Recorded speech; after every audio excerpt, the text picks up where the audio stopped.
ons reeks wat ek dink as wat is 'n Christen bekend staan, onder andere.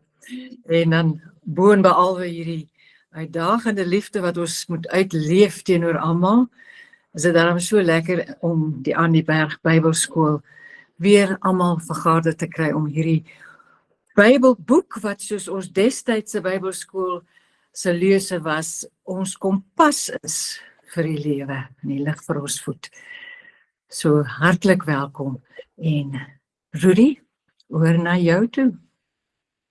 Baie dankie Rika. Ek waardeer dit regtig. En net vir ingeval ons jou nie gister gesien het nie, nogmaals geluk met jou verjaarsdag. Ons hoop jy het baie lekker verjaar. Ek is nou moeg vir verjaar. Ek kan dink.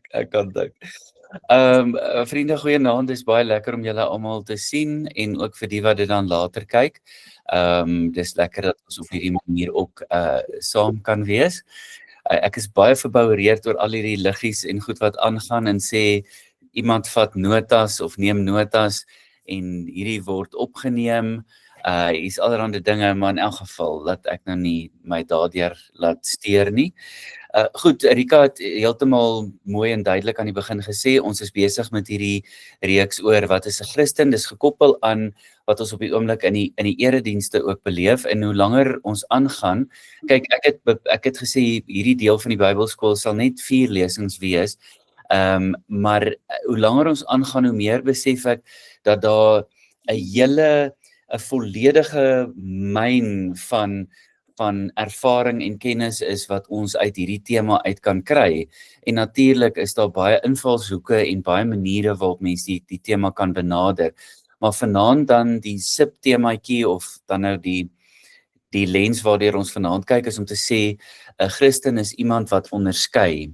Nou, dit kan wees dat van ons nog, ek dink daarom nie in hierdie geselskap amper nie, ek wil nou nie te veel oordeel of beoordeel nie, maar dit sou kon wees dat 'n mens iewers in jou agterkop het, dat jy weet, 'n Christen iemand is wat deel is van 'n gemeente dalk, of jy weet, hulle self toerus op 'n manier, maar dat ons nie regtig krities moet wees oor, jy weet, inhoud wat na ons kant toe kom, of lering wat na ons kant toe kom, of interpretasie wat na ons kant toe kom nie. En dit kan gewoon nie so wees nie. Ek gebruik altyd die voorbeeld om te sê, toe Jesus vir mense gesê het, jy weet, jy moet soos 'n kind glo, dink ek nie, hy het bedoel, ons moet ons rasionele fakulteite, ons kritiese denke afskakel nie, maar miskien in daai spesifieke konteks het hy bedoel, ons moet juist die nuuskierigheid en die leergierigheid en die entoesiasme, miskien ook selfs die vreugde van 'n kind, moet ons hê. Baie keer, ek onthou dit baie goed, dalk het dit net in my eie privaat fantasiewêreld gebeur, maar dit het vir my gevoel asof, jy weet, in vorige tye is kritiese stemme binne die kerk amper stil gemaak deur daai lens van jy weet, nee wat, jy moet net soos 'n kind glo, moenie krities wees nie.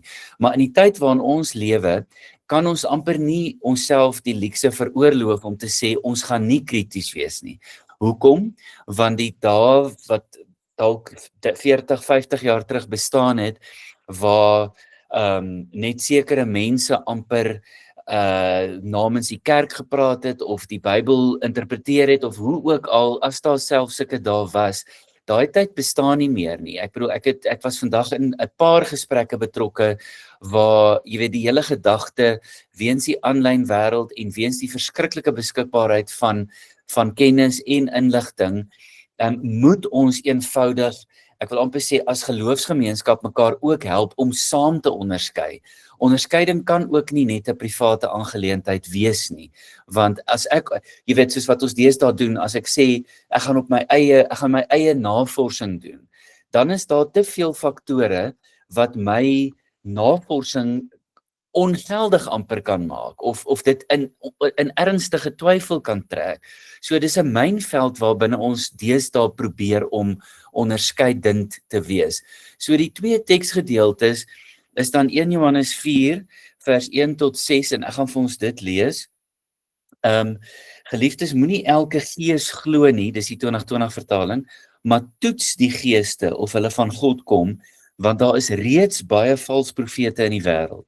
Hieraan ken julle die gees van God.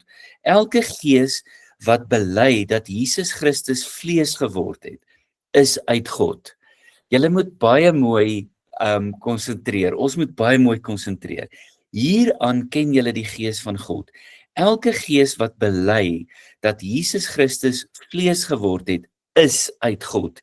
En elke gees wat dit nie van Jesus bely nie, is nie uit God nie, maar is die gees van die antichrist, van wie julle gehoor het dat hy kom, en wat nou reeds in die wêreld is. Julle kinders is uit God, en het hulle oorwin, omdat hy wat in julle is, groter is as hy wat in die wêreld is. Hulle is uit die wêreld, en daarom praat hulle soos die wêreld, en luister die wêreld na hulle. Ons is uit God, en wie God ken, luister na ons. Wie nie uit God is nie, luister nie na ons nie. Hieruit herken ons die gees van die waarheid en die gees van die dwaling.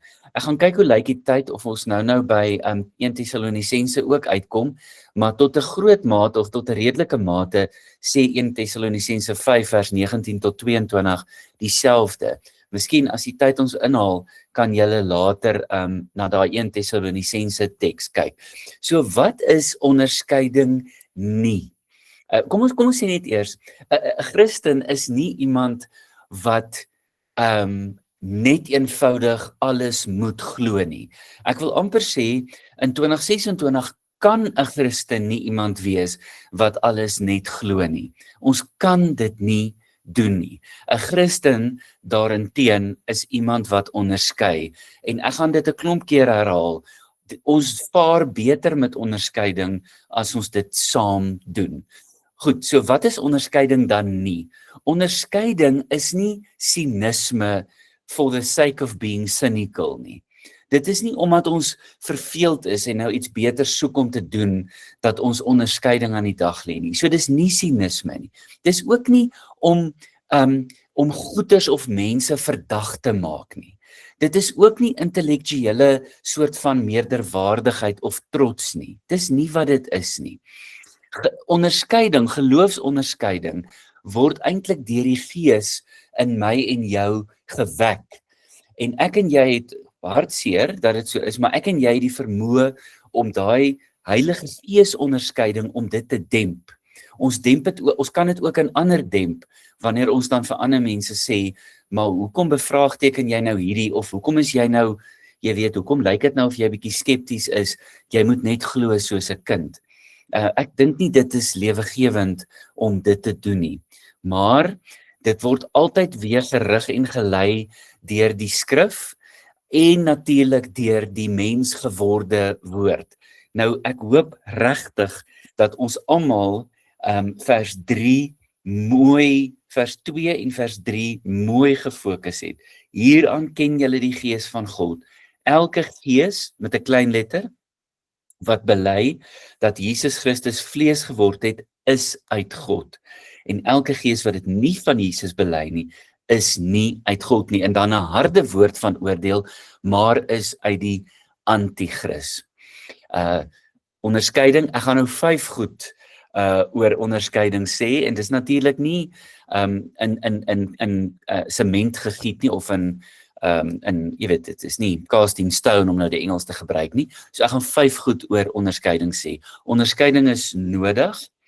Onderskeiding is deel van ons geloofsvorming om te sê, hoe verwoord ons wat ons glo of hoe ons glo. Die derde ding is, onderskeiding is altyd Jesus gesentreerd. Altyd Jesus gesentreerd. En ek gaan dit ook baie herhaal vanaand. As ons twyfel, dan kom ons terug en ons vra nie net, wat sou Jesus doen nie, maar ons vra ook, lyk en klink hierdie soos Jesus? Ek wil nie belaglike voorbeelde noem nie. Ek dink julle, daar waar julle sit of lê of is, gaan julle aan belaglike voorbeelde kan dink, en uit ons tyd uit ook. Jy weet, en ek weet eintlik in ons diepste, wanneer iets, of dit nou 'n stelling, of 'n ideologie, of gedrag, of 'n postuur, ons weet wanneer dit nie soos Jesus lyk nie. So die derde ding is, dis altyd Jesus gesentreerd. Die vierde ding is, dis altyd sensitief. Ek weet nie waar om te wys nie. Ek weet nie of ek in my oor moet wys of in my hart nie, of in my kop nie, hier iewers, in my lyf, in my niere, in my binneste.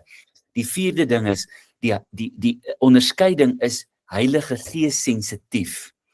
Ek het laas Sondag vir die belydennisklas iets probeer sê oor die Heilige Gees, en jy weet, baie van ons, een manier om die Heilige Gees te verstaan of te verduidelik amper is om te sê, die Heilige Gees is mos, soos ons gewete.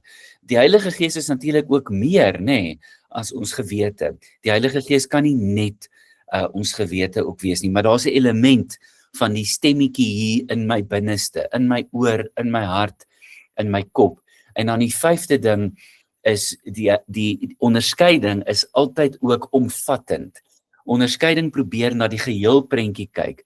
Onderskeiding ontwikkel nie 'n obsessie amper met een gedagte of een versie nie, want julle weet, dan doen ons, ek dink dit was Pat Kiefert wat gesê het, dan is ons besig met Bible bullets. Jy weet, as jy sê maar in 1 Konings, hoeveel vers dit staan dit, en ek kom en ek sê nee, maar in 1 Samuel dit vers dit staan iets anders, dan is ons besig om mekaar amper aan te val met die Bybel, en dit is tog 'n ondraaglike ding, nie waar nie. So, onderskeiding is nodig, dit help ons met die vorming van leerstelling of hoe ons glo, dit is altyd Jesus gesentreerd, dit is altyd sensitief vir die Heilige Gees, en dit is omvattend, of dit zoom amper uit, en probeer ook na die groot prentjie kyk.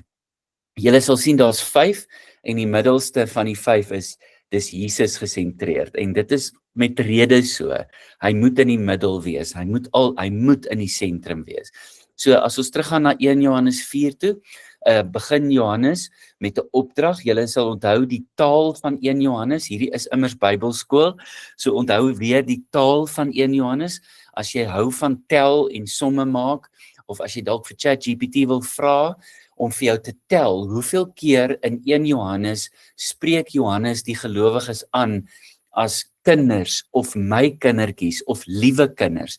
So dis 'n baie intieme brief hierdie, en hy begin en hy sê, geliefdes, in ons hoofstuk, moenie elke gees sonder meer glo of vertrou nie. In ons tyd is vertroue 'n baie, baie groot tema. Mens kan nou op YouTube gaan en inligting soek, of 'n how-to video soek, of na 'n prediker, of na 'n kerk se iets of wat ook al luister, maar jy weet nie noodwendig of mens dit kan vertrou nie. In ons tyd is vertroue 'n groot tema, en dis hoekom ons ook oor onderskeiding praat, omdat ons tyd van ons vra om dit te doen, om nie sonder meer te vertrou nie. Ek sê weer, dit beteken nie mens moet alles en almal wantrou nie, maar dit beteken dat mens jou gesonde verstand en jou kritiese denke moet gebruik, mag gebruik en moet gebruik, ook in ons geloofslewe. Hy begin sterk, Johannes begin met 'n moenie. Dit is nie 'n sagte moenie nie, dit is nogal 'n harde moenie. En dan natuurlik wat agter dit sit is, dat nie alles wat geestelik lyk of klink van God afkom nie. Daar's julle, ek het in die paar jaar, of dis nou meer as 'n paar jaar wat ek 'n predikant is, en selfs voordat ek 'n predikant was in my jongmenslewe, Christene kan baie gullible wees. Wat is die Afrikaans vir gullible? Ons kan baie vatbaar wees vir valshede, of vir om die bos gelei te word. Nou hier is 'n belangrike woord. Julle weet nou, detail en Grieks en Hebreëus is nie noodwendig my sterkpunt nie, maar hier's 'n baie belangrike Griekse woord. Die Griekse woord dokimazo beteken om daai toets, dit word vertaal met toets die geeste. Wees onderskeidend, gebruik jou onderskeidingsvermoë. Daai woord is die woord wat gebruik word om die egtheid van metale te toets. Met ander woorde, jy moet baie mooi kyk. En daar as ek nou toevallig hier lê nog van my Amerikaanse geldjies hier op my lesenaar. As ek nou hierdie munt vat hierdie kan nie meer, dit kan dalk 'n alooi wees, nie waar nie, maar dit kan nie eintlik meer as een ding wees nie. Hierdie kan nie, ek weet wat, kan iemand my help? Ek weet dit is nou moeite om julle mikrofone aan te sit, maar hierdie kan nie metaal en hout wees nie. So as ek hierdie materiaal toets of hierdie metaal toets vir die spesifieke metaal wat dit is, dit kan nie twee goed wees nie, dit kan hoogstens alooi wees. Maar dokimatio beteken om die egtheid van metaal te toets. En die woord hier is egtheid. So dis belangrik. En dan die rede, hoekom moet ons dit doen, sê 1 Johannes, want daar is baie vals profete.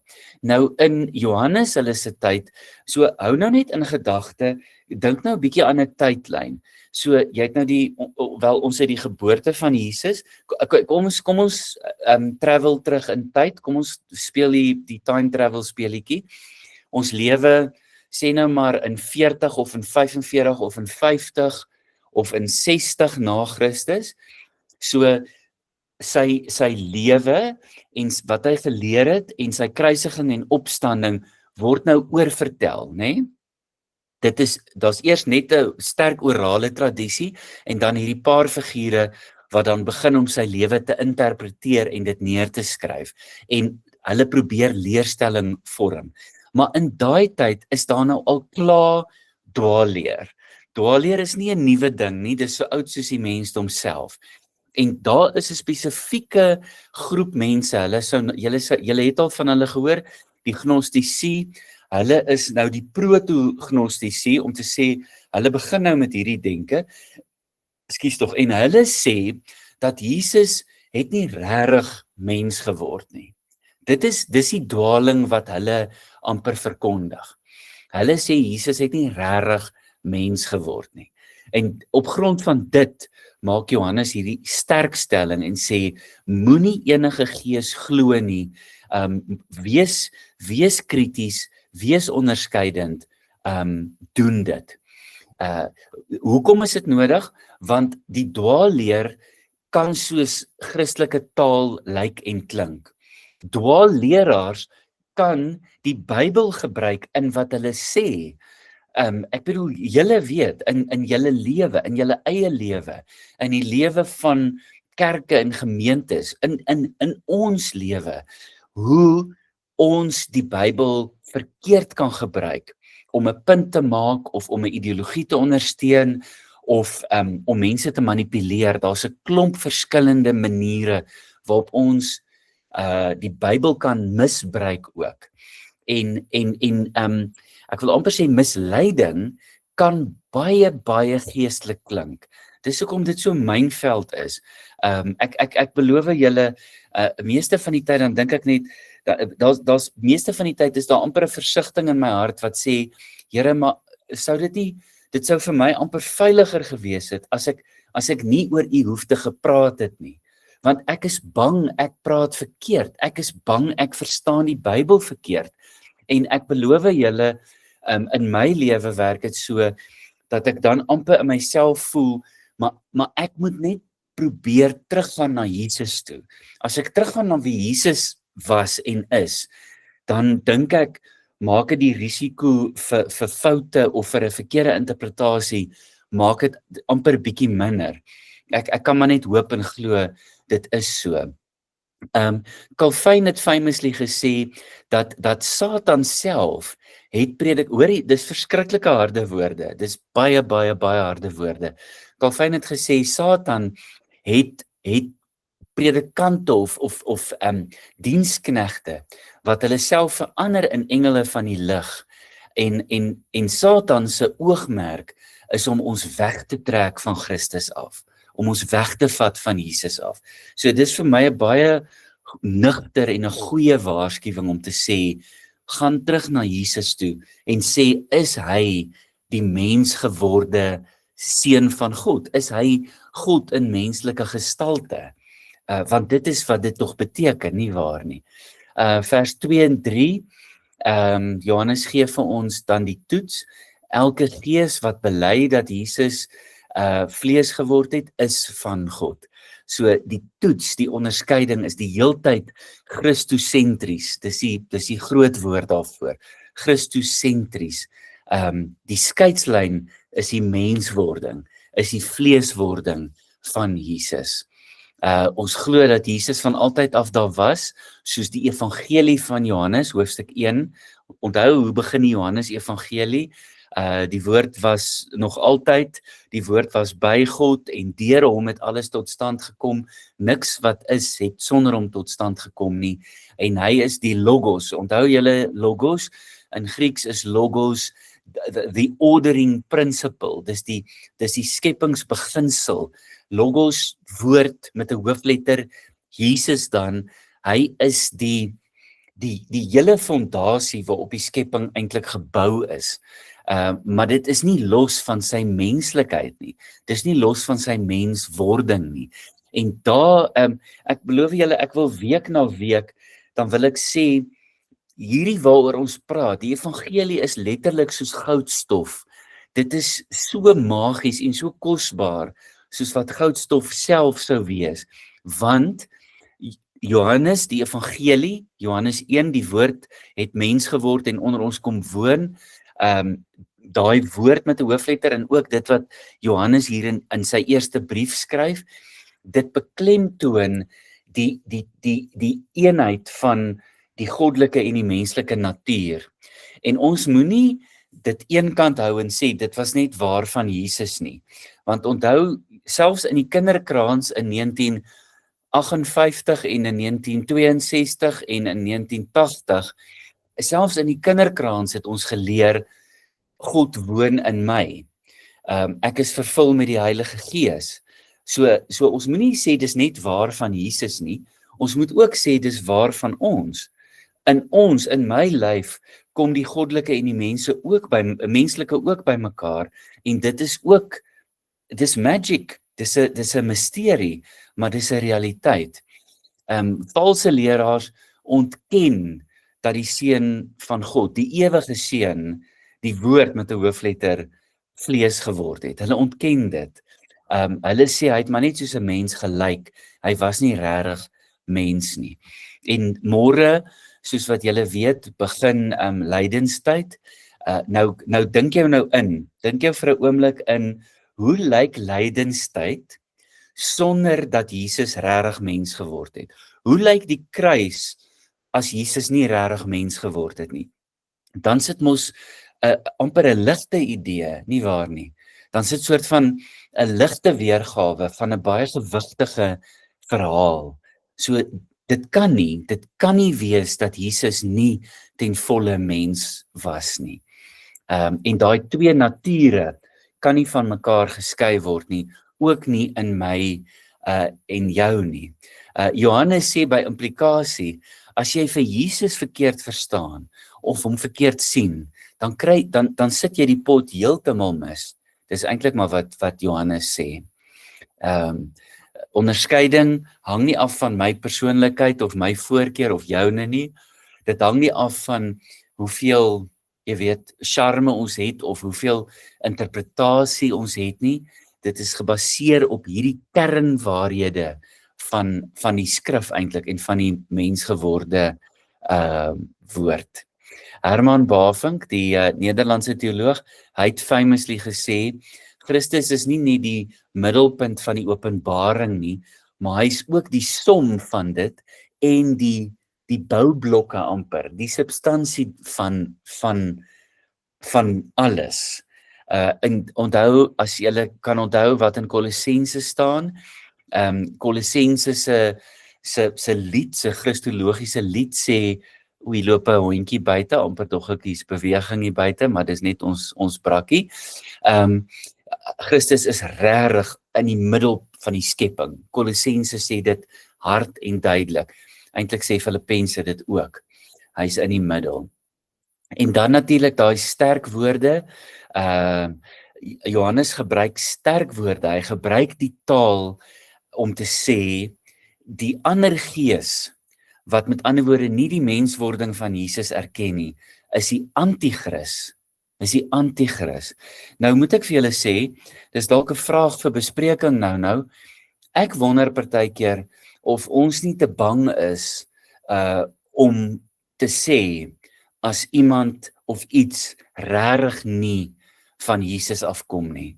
Ek kan nie dink dat ek dink ek het dit al privaat gesê. Ek dink ek het dit al gesê, jy weet, miskien in die veiligheid van my eie huis, as ek regtig kwaad was oor iets of iemand wat afbreekend is of wat in die naam van God of in die naam van Jesus verskriklike goeders doen of sê. Ek dink ek het al privaat gesê, maar hierdie persoon is die anti-kris. Ek wonder baie keer, ek stoei nogal daarmee, of ons nie soms publiek ook moet sê, maar hierdie gedagte, of hierdie ideologie, of hierdie gedrag, of hierdie pad waarop hierdie persoon of beweging is die anti-kris. Ek weet nie, maar Johannes is verseker nie bang daarvoor nie. Hy is nie bang nie. Die anti-kris, of die anti-kris gees, of die gees van die anti-kris, herdefinieer vir Jesus, of teken hom oor, op 'n ander manier. Dit verminder Jesus, dit maak hom klein, dit maak hom amper onskuldig of kragteloos, en uiteindelik vervang dit vir Jesus. Dit vervang die Jesus van die 4 evangelies en van die woord. So hoe moet ons dan nou maak? Hoe onderskei ons as dit by Jesus kom? Wat sê die geskrewe woord vir ons en wat sê die Gees vir ons oor Jesus? Kom ek sê wat ons nie moet doen nie. Ons moenie bloot net na inspirerende figure noodwendig kyk nie. Ons moenie net sê, maar is dit populêr nie? Onthou, een van die slaggate van ons tyd, as ek nou my foon optel en ek gaan na YouTube toe en ek sien, iets het 40 miljoen views, dan beteken dit nie noodwendig dis die waarheid nie. Dit beteken nie noodwendig daai prediker verkondig vir Jesus nie. Dit beteken nie noodwendig daai interpretasie is reg nie. Ons kan nie dit doen nie. Ons kan ook nie net sê, is dit pragmaties nie. Met ander woorde, is it useful nie. 'n leerstelling wat net useful is nie noodwendig Jesus gesentreer nie. Wat ons moet vra is dit in sync, is dit in harmonie met die Bybelse Christus, met die Bybelse Jesus, met die vertelling van die 4 evangelies en die ervaring van die eerste gelowiges. Petrus hulle wat aan die begin van Handelinge praat oor die lewe, maar oor die kruisiging en die opstanding van Jesus. Dit is die toets. En dan moet ons vra, vers 4 tot 6 van 1 Johannes 4. Johannes skuif daarna om identiteit te verstaan. Hy sê julle is uit God uit. Kom ons lees net hoe klink die 2020 vertaling. Hy sê hulle is uit die wêreld. Vers 6, ons is uit God. Dis die taal weer van kinders. Ons is van sy saad, staan op ander plekke in die Bybel. Ons is uit God uitgebore. Wie God ken, luister na ons. Wie nie uit God ken nie, luister nie na ons nie. Hieruit herken ons die gees van die waarheid en die gees van die dwaaling. En dan staan 'n mate van, ek wil amper sê, troos, wanneer Johannes sê, hy wat in ons is groter as die een wat in die wêreld is. En dit moet ons 'n gesonde hoeveelheid amper vertroue gee, of amper, dis nie selfvertroue net nie, dis amper selfvertroue in wie God is. Christene is nie uitgelewer aan dwaalleer nie. Die Gees help ons om te onderskei. Dit is 'n realiteit, dit is 'n werklikheid, ons word gehelp. En dan die waarheid van Jesus en die waarheid van die Gees resoneer met harte wat nuut gemaak word. Gaan kyk 'n bietjie in, dis nie oordeel nie, ek wil net 'n slukkie water vat.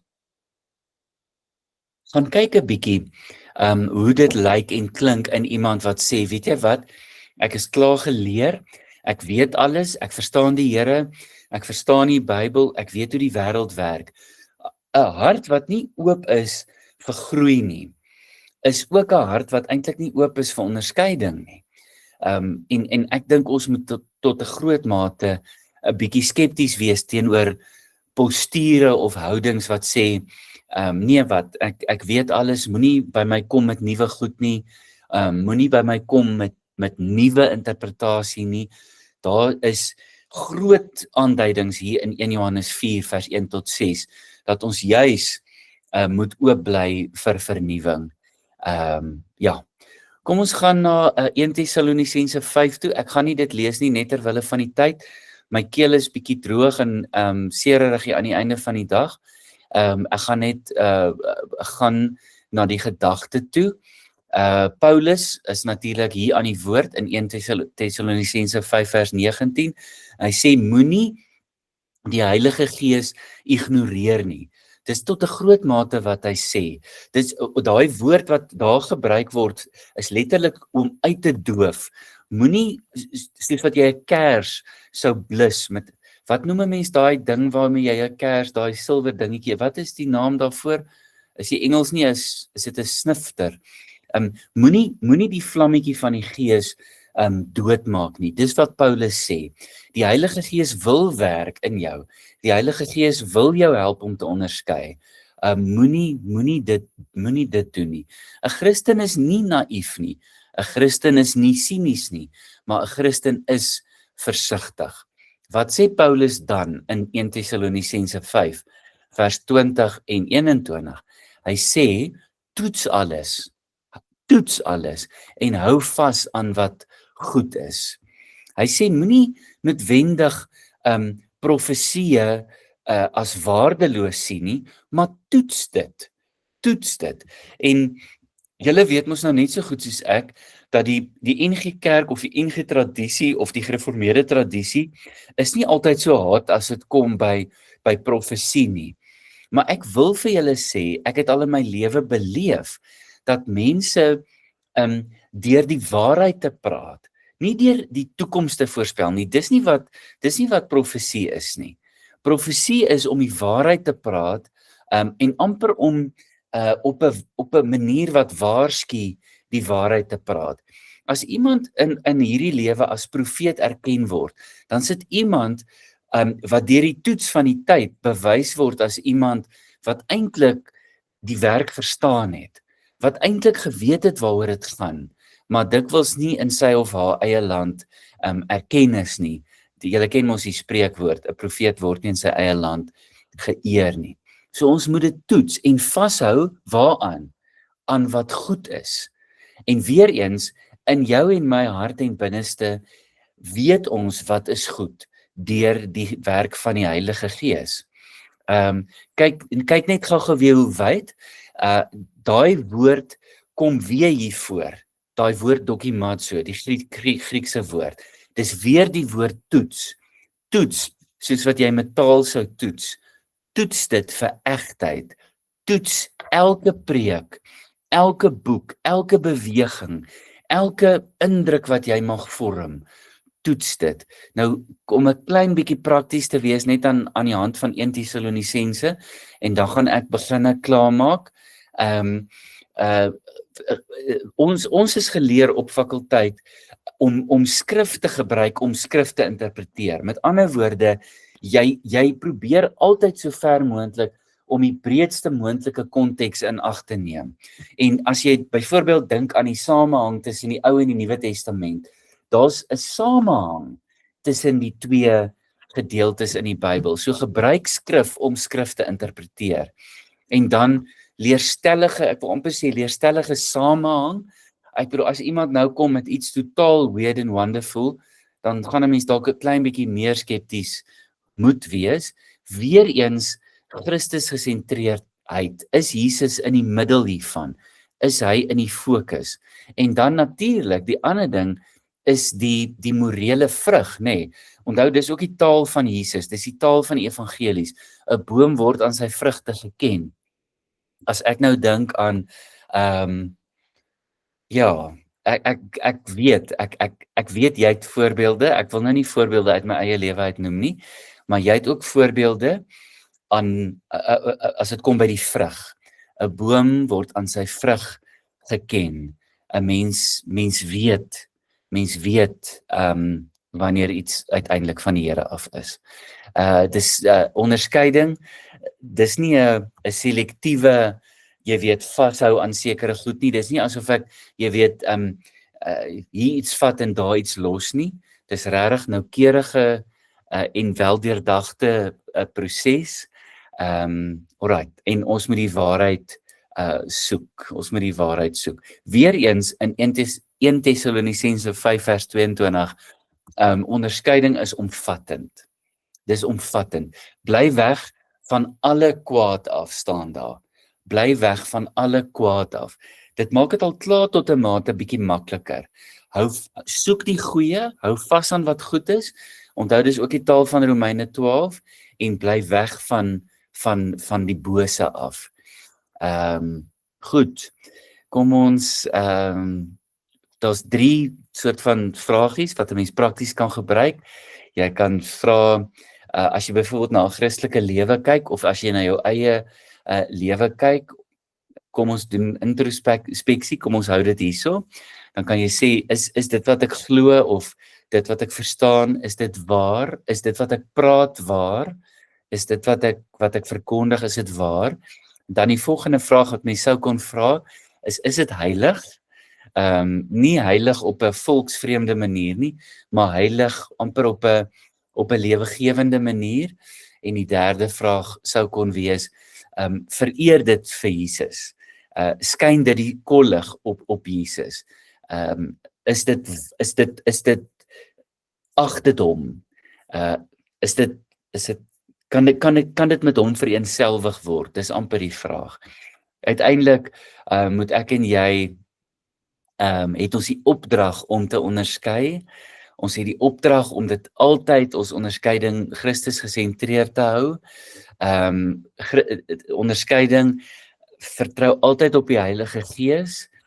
Onderskeiding is gebalanseerd. Met ander woorde, ek kan nie net na een groep mense luister nie. Ek moet dalk na 'n ander groep mense ook luister.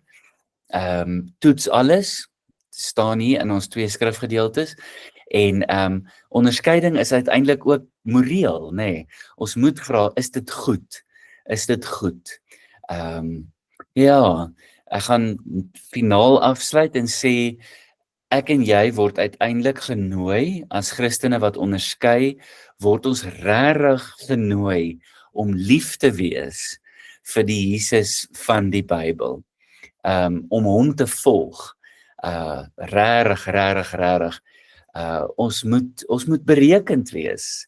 Ons moet nie altyd net reaksionêr wees nie. Onthou die verskil tussen responding en reacting. Ek kry nog nie die Afrikaans daarvoor nie. Daar's 'n groot verskil tussen responding en reacting. Responding is wanneer ek eers tyd neem om na te dink of te onderskei of om raad of wysheid te soek. Reacting is wanneer ek dadelik, jy weet, keyboard warrior, ek skryf dadelik terug, nee man, jy simpel, jy weet, jy die kat aan die stert beet, wat ook al. Daar's 'n verskil tussen reacting and responding. Daar's 'n groot verskil. En dan uiteindelik deel van die vrug hiervan is geestelike volwassenheid. Waar geestelike volwassenheid waarskynlik beteken dat ons agterkom hoe min ons weet en hoe groot die misterie is. Geestelike volwassenheid is nie as 'n mens 30 verskillende modules van die Bybelskool gedoen het en gegradueer het, jy weet, en kerkbywoning na aan volmaak is, soos die kinders wat vir 12 jaar 100% skoolbywoning het nie. Dis nie wat geestelike volwassenheid is nie. Geestelike volwassenheid is as ek naby aan Jesus lewe, as ek afhanklik is, en wanneer ek in 'n geloofsgemeenskap verantwoordbaar is. So ek gaan daar eers volstaan, en dan kan ons mikrofone aansit, en enige van julle kan deelneem, soos en hoe julle wil. Ek luister graag.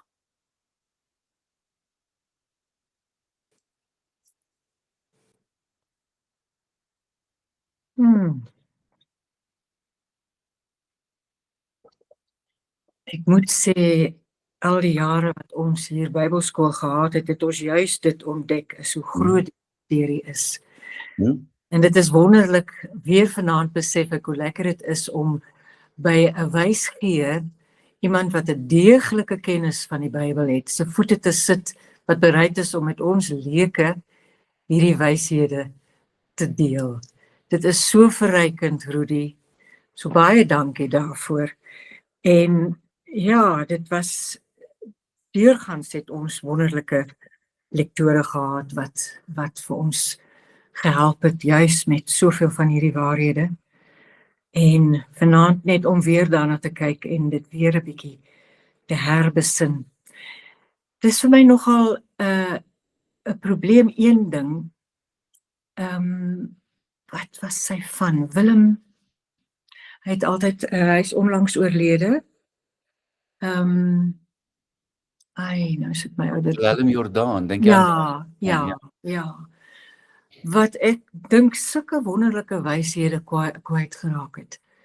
Maar wat ook, dink ek, een van die mense het Julie vir my eendag gesê, nie glo dat Christus werklik opgestaan het nie. En dis vir my so 'n hartseer saak. Ek weet nie of dit waar is nie.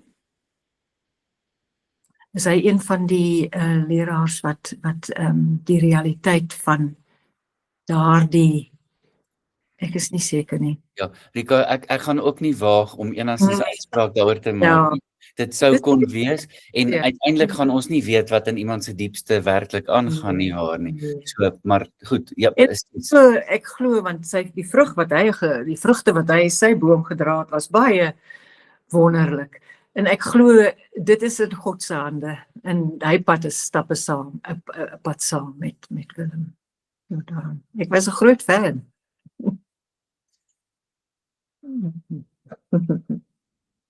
Ja. Nog iemand?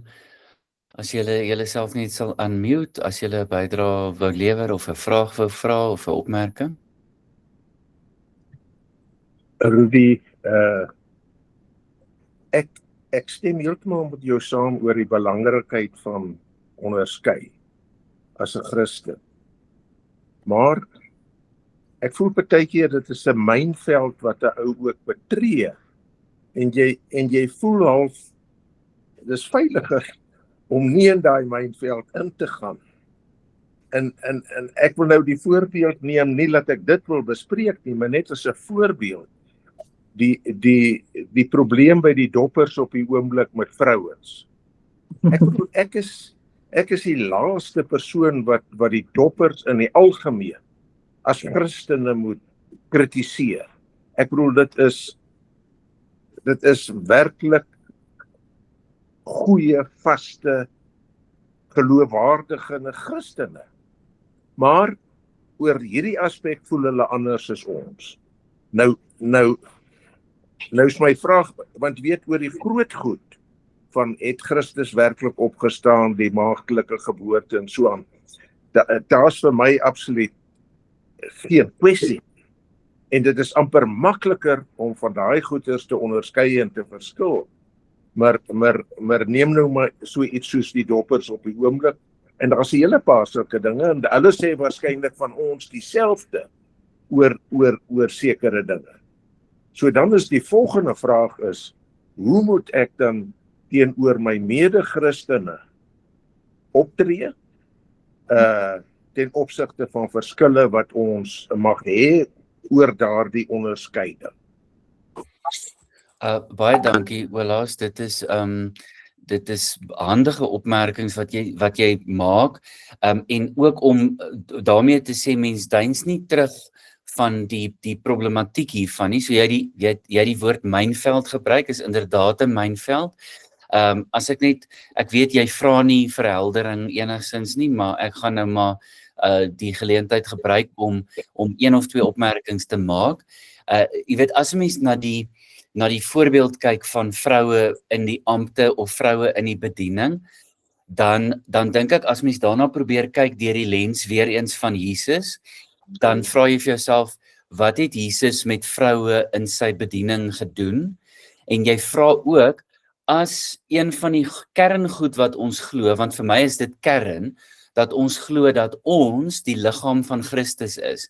As Kolossense waar is, En Efesiërs is waar en Galasiërs is waar dat daar 'n nuwe mensheid is en dat Paulus 2 keer in die Nuwe Testament so ver gaan om te sê in Christus is daar nie Jood of Griek, man of vrou, slaaf of vry nie.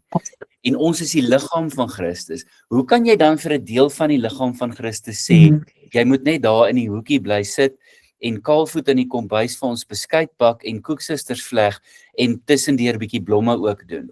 Ek dink is 'n ondraaglikheid. So daarmee kan ek nie, vir my is dit nie 'n grys area nie, en dan daarmee saam, N.T. Wright, Tom Wright, die groot Nuwe Testamentikus sê, ons moet onthou, dat die storie van die Nuwe Testament is nog nie klaar nie. Ons is nog eintlik rolspelers binne die groot drama van die Nuwe Testament. Dit gaan eers klaar wees by die volëinding, dan is dit klaar. So nou moet jy vra, is die storie waar in ons speel, Rika is nou gewoond aan dramas en tekste, is hierdie 'n teks wat meer beperkend word of minder beperkend word in terme van byvoorbeeld menswaardigheid? En dan weet ek ook wat vir my die antwoord is. Die antwoord is, dit word al hoe meer bevrydend as dit kom by menswaardigheid. Anders is die liggaam van Christus te vergeefs. So, dit is nou maar my jammer dat ek die mikrofoon misbruik. Dis nou die persoon wat 20 minute terug gesê het, sy keel is seer en droog. Praat nog lekker, maar jy het nou lekker aas uitgegooi, Olaus. So ek het dit nou gebyt, for better or worse. En as ek verkeerd is, dan is ek verkeerd. Maar dis hoe ek maar daaroor dink. Nog iemand dalk? Rudy, ek wil ietsie sê oor die voorreg wat ons het om met mekaar in die vertroue te kan praat oor perspektiewe wat ons kry hopelik uit die woord, voorbeelde, uit lewenservarings om te toets, om te kan onderskei. Stem met Olaus saam, hoe risiko om foute te maak, om te vinnig, jy weet, te reageer in plaas van om te respond. Maar ons is Karina en ek is in 'n weeklikse selgroepie hier betrokke van baie aangename, lieflike, toegewyde mense wat uit GKL kom. En wanneer ons na hulle luister en vir ons sê hoe verstommende is wat die, nou Abraham noem graag die woord, hoe die doppers omgaan met die onderskeiding waarin hulle tree terugvat om wetties op te tree. Nou ek noem dit net sonder dat ek 'n oordeel daaroor vel. Maar hulle is verstom, want hulle sê ons is so dankbaar, ons leef nog, en hulle is min of meer Karina en my se ouderdom, veral Karina se wat nog lekker jonk is, maar daarom nie 30 nie. Wat sê, ons moet met mekaar kan praat en gaan kyk, wat sê die woord, en perspektiewe kry, wat ons gaan help in hierdie ding wat nie met 'n liniaal gemeet kan word, oor wat is werklik waarheid nie. Ek sluit met 'n ding wat ek net nie kan ontsnap nie. Van my kinderdae af onthou ek die ras wat dikwels die gebed gebid het, en jy sal weet waaruit dit kom, wat sê, jy weet, ons vra vir 'n skerp gewete, en om in die lig van ons gewete die regte dinge te doen, maar dan te sê, daai lig wat moet kom van u, en dan is die gebed, stuur dan nou u lig en u waarheid, dat die my lei na u heilige berg en u woninge. En was dit Spreuke, jy ken daai een wat sê, ons moet veral versigtig wees wat in jou denke omgaan. Maar daai versigtig wees, help my vreeslik baie om te luister na my vriende gelowiges, om ook perspektiewe te gee wat dikwels my sê, ek moet 'n bietjie anders dink. Dankie vir gesprek hieroor. Pieter, baie dankie dat jy Spreuke 4 vers 23 uitlig. Een van my gunsteling tekste in die hele verse in die hele Bybel is dit: wees veral versigtig met wat in jou hart omgaan, want dit bepaal jou hele lewe. Dis nie positive thinking nie, dis nie spiritual mumbo jumbo nie, dis realiteit. Wees veral versigtig met wat in jou hart omgaan, want dit bepaal jou hele lewe. Dalk nog so een, en dan gaan ek vir ons afsluit. Ek wil net sê, ek dink ook dit is geweldig kompleks. Wanneer 'n mens oor goeie begin verskil as Christene. Maar daar is tog, dink ek, 'n riglyn oor hoe verskil jy.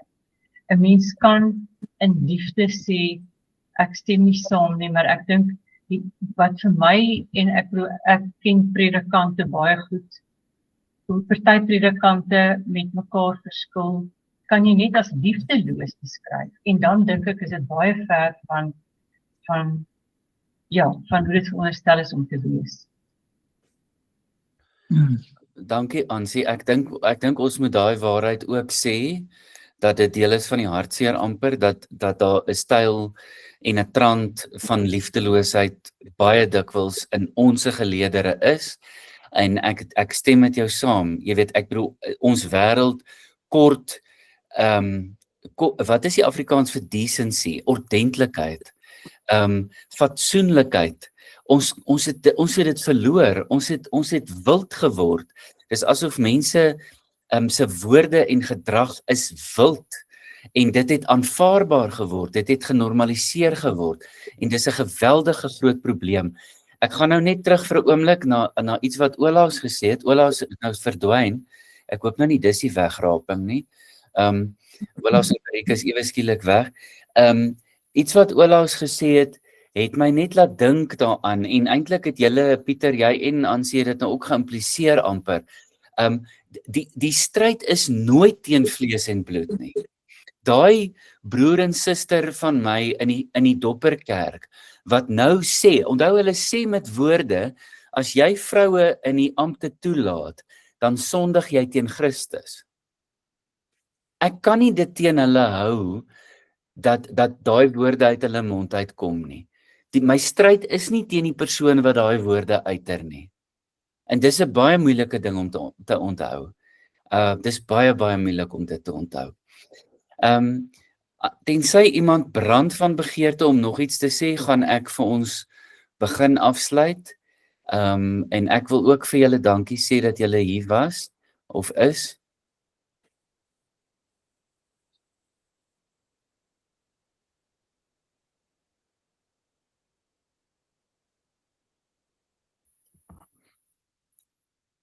Goed, ek gaan nou Pieter se verwysing gaan ek gebruik, en ek gaan vir ons afsluit met kom ons kan mekaar so kyk, in die oë kyk, en saam die versigtiging uiter, dat ons vir die Here vra, stuur u lig en u waarheid. Ons probeer stoei en onderskei, maar Here, ons kan nie sonder u lig en u waarheid nie. Laat dit nie my waarheid wees nie, laat dit nie my lig wees nie, stuur u lig en u waarheid. Amen. Amen. Julle moet almal baie lekker slaap en rustig slaap. Dankie Rudy. Baie dankie Rudy, lekker slaap. Dankie. Baie dankie. Bye bye. Afsond.